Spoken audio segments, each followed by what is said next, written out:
Hey, Chantel, get Helen. She's on her way out the door again. Hurry. Oh my God. Did you get her? Yeah? Whew. Okay. Wow, that was close. So this is when it gets real. Facilities and families alike struggle with wandering for people with dementia and neurocognitive decline. Wandering or elopement is a complicated behavior that many will experience. In fact, 6 out of 10 people living with dementia will wander or exit seek, and most of them will repeat this behavior. That's more than half. Like all behaviors, this too shall pass. But while it's happening, how do we keep them safe? Safety of the person with dementia has to be top priority. The person with cognitive decline can also put others in danger when they wander off. A person who wanders into traffic can cause an accident when an innocent driver swerves to miss them. Drivers could kill themselves or others. A person who wanders can easily drown. They can fall off cliffs. The dangers are just endless. And sadly, I have seen all of these situations in my career. It's important that we think about this behavior before it happens. It's a lot to cover and prepare for. So if you wait until it actually happens, you're under the gun. You want to begin thinking about these things at diagnosis, not after the behavior starts. But regardless of where you're at, I'm going to help you. Whether you're at home or you work in a memory care or other community settings, the techniques will be the same. And speaking of techniques, look me up on LinkedIn, join our Facebook group, Answers About Alzheimer's, because I'll soon be launching a full program that will provide you with all the tools you need and show you step by step how to handle literally anything that comes your way. You can also visit our website at answersaboutalz.org to get on our mailing list. Okay, so exit seeking or elopement usually occurs when the person with dementia is looking around and they don't recognize where they are. They don't see their surroundings as their home. In many cases, a person with dementia is living in past times, typically around the age of 14 to 22 years old. This is why, even if they've lived in that environment, like their home or a community, for many, many years, they don't recognize it. So please, I beg you, don't try to explain it to them. It will not work. You will never make them understand that this is where they belong. All that will do is create more confusion and possibly start an argument. We don't want that. So another reason that a person may be trying to exit is that they're looking for someone. In the last example, they were looking for a familiar place. Now they're looking for a familiar face. When you think about it, in their mind, they think they're young. They're looking for their family or friends.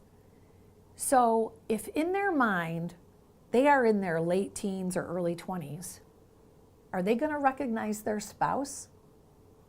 Probably not, because that spouse looks like an older person. Will they recognize an adult child? Probably not. That child may not have even been born yet, or maybe there's still a baby in their mind. Another reason why people wander is because they are uncomfortable. They can't make sense of where they are or what they should be doing. Can we figure out what is happening in their current surroundings that they're uncomfortable with? Because let's face it, if they're happy, they won't want to leave. I'm going to highly recommend you watch my video titled, I Want to Go Home. The two of these go very, very well together. Now, it's very, very difficult to predict when wandering might start. And it only takes one tragic episode to create a life-changing event. It's not a matter of if, it's a matter of when. Some red flags that can kind of tip us off to possible wandering would be if the person drives or walks somewhere and they're gone for a longer period of time than should be expected. If they're looking for past family members or past pets, if they're asking to go home, this is a huge red flag. If the person is getting turned around or can't navigate around their current living situation, for example, they're having trouble finding the bedroom or the bathroom. So far, we've discussed why they might wander and what to look for, signs that wandering might be on the horizon. Next, we're going to talk about strategies to prevent and prepare for these very dangerous situations. Oh, I forgot to mention sundowning. A person may get confused and have heightened behaviors later in the day when a person is sundowning. This also can stimulate exit-seeking behaviors. I offer a video on the channel dedicated to sundowning. It's really, really good. You know, I've got some amazing stuff for you. You got to hit that subscribe button. Do you see it? It's red. Go ahead and hit that right now. You won't lose me. I'll just keep on talking while you subscribe. That way, when I post new tips and information that you need, it'll be easier for you to find. So, before we get into how to adapt safety concerns, if you've watched other dementia-related videos, you should be seeing a pattern. When we're working with people with brain damage, you'll often hear to distract the person, or you'll hear redirect into an activity. Have you heard that before? Yeah. All of us who train, we say that a lot. Everyone knows that busy hands and busy minds don't get into trouble, right? But here's where I take issue. I have found that people who are looking for help, either a family caregiver or staff in senior living communities, you aren't taking activities seriously enough. You are not understanding how important this topic really is. It should be the foundation, not the afterthought. Learn about how to effectively distract. Effective activities. This will make your life so much easier. I have three videos on activities. These are my least watched videos. I can't believe it. What is the deal? Everything revolves around distraction and activities. So, stop blaming the person with dementia and start watching and learning how you can distract and redirect using activities. It's not hard, really. This is the key to yours and the person with dementia's happiness. It's okay. You can just keep struggling if you want. But I'm just saying, this is your choice. Activities are the answers to your prayers. All right, let's talk about prevention and safety techniques. One really simple idea is to remove any trigger items like keys and purses. Most women will not leave without their purse. But on the flip side, now they might panic and think someone stole their purse, and now you have another problem. Another trigger can be coats. We can remove coats that might hint to them to leave. Those with dementia have vision and perception problems. By placing a dark or a black colored area rug in front of a door may appear to be a black hole. This would create an obstacle for them from moving forward and exiting. Let's get creative. A person can't leave if they can't find the door. We can camouflage doors. You could put a large plant in front of the door, Or you could make the door look like a window. I've seen door camouflage posters online that look like bookshelves or scenery. Brilliant.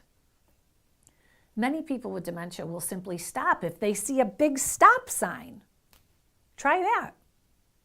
You can also use child safety doorknob covers and put a simple slide lock at the top of the door. People with dementia, they usually don't look up. In severe cases, you can install door alarms and bed alarms and chair alarms. When these go off, they can frighten those with dementia, causing more behavior problems. So if you can try the other ideas first, that would probably be a good idea. In place of alarms, you could try a string of jingle bells to alert you. Wander guards or GPS tracking devices in shoes or as jewelry are great, but those are more reactive rather than proactive for exiting. And that's not what we're going for here. And let's get one thing clear. If your person has already wandered or attempted to exit, this person must have 24-hour supervision. No exceptions, no regrets. I've seen plenty of regrets in my day. If I can save one family from having these regrets, I'll be happy. If you would like to learn more about exit seeking for your loved one, go to my website at answersaboutalz.org. You can also purchase my book, Forget Me Not. And don't forget to watch those activity videos. I'm here for you. Subscribe if you haven't already. Together we can. If you're passionate about dementia, join our modern training course, proven to get you results. Guaranteed. To apply, go to answersaboutalz.org or call us at 585-775-5949.